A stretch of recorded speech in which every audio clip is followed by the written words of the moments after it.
What is I? The question, what is I, has echoed through philosophy, spirituality, and the human heart for thousands of years. It invites us to look beyond our name, our appearance, and even our memories, and to ask, what is the true essence of the one who is experiencing life? From the moment we take our first breath, each of us carries a unique spark, a personal expression of the divine or universal consciousness. This spark shines through everything we do and everything we become.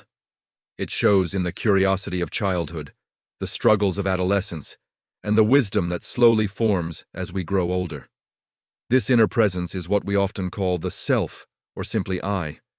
But what actually defines this I? Is it the body, the mind, the soul? A combination of all three? These questions become even more meaningful when life changes in difficult ways. If a person loses a limb, does part of their identity disappear with it? If the body weakens due to illness or age, does the soul weaken too? The deeper truth is this: our essence does not depend on the body's completeness.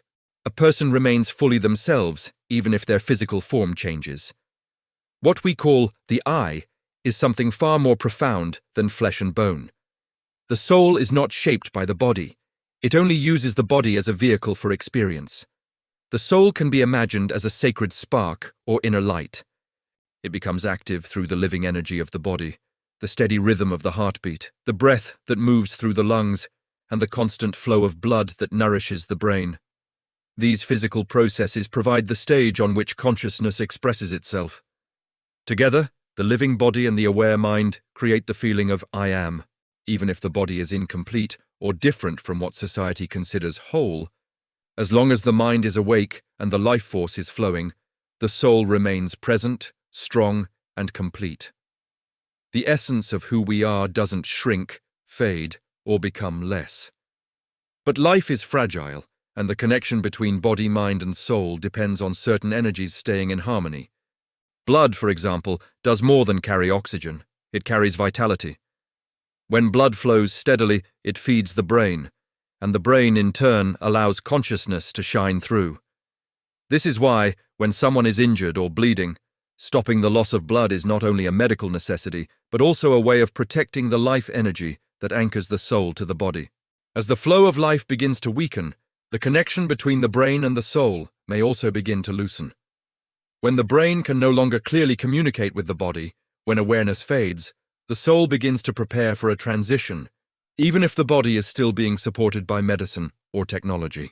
Modern healing can keep the physical body functioning for some time, allowing the soul to remain connected a little longer.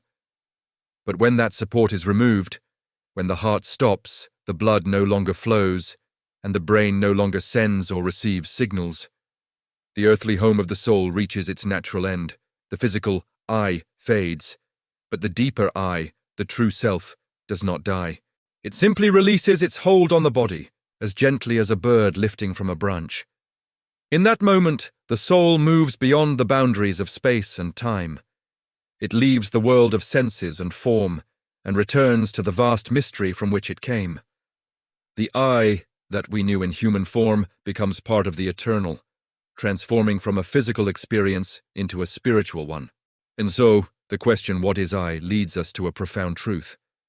The real I is not the body, not even the thoughts, but the timeless soul experiencing life through them.